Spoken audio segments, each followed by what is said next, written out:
விமல, ஆ அ ராஜேஷ்ண்ணே. என்ன அ தூங்குறானா? ஆமாண்ணே.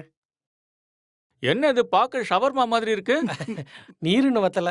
வைத்தியர் என்ன சொன்னாரு? கோழி முட்டை குடுக்க சொன்னாரு. நாட்டுக்கோழி முட்டை தானே? ம். வீக்கத்துக்கு நல்லது. அவிச்சு குடுக்கணும். ஆ. பயங்கரமா வீங்கி இருக்குடா. அ ஆ, ஆ நீ எப்படா வந்த?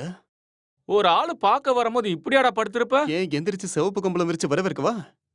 ஆமா, நாட்டுக்கோழி முட்டை சொல்லியிருந்தேனே என்னாச்சு? அத நீங்க குடிச்சீங்களே. குடிச்சிட்டனா? ஆ நான் தான் ஊட்டி விட்டேன். எப்போ?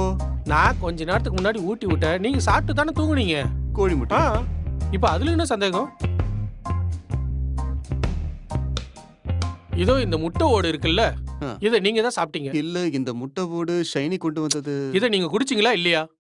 எனக்கு குடிச்ச மாதிரி ஞாபகம் இல்லையே. கால்ல நரம்பு கட் ஆயிடுச்சுன்னு நினைக்கிறேன். அதான் மறதி வந்துகிட்டே இருக்கு. ஓ, அதான் விஷயமா?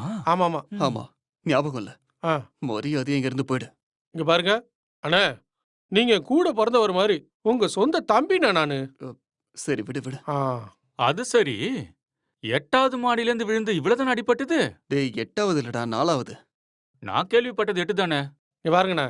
ம். நான் பார்த்த நாளும் நீங்க கேட்ட நாளும் புரியல. ஆ. 4 நாள் 8ண்ணே. ஆ, ஆ. இருந்தாலும் இவ்வளவுதானே அடிபட்டது? டேய், நான் எந்த மாடி மேல இருந்து விழல. மாடி மேல இருந்து ஒரு கட்டை தான் கால்ல விழுந்தது. ஒரு நாய் விழுந்து இவ்வளவுதானே அடிபட்டது? அடே, நாய் இல்லடா, கட்டை.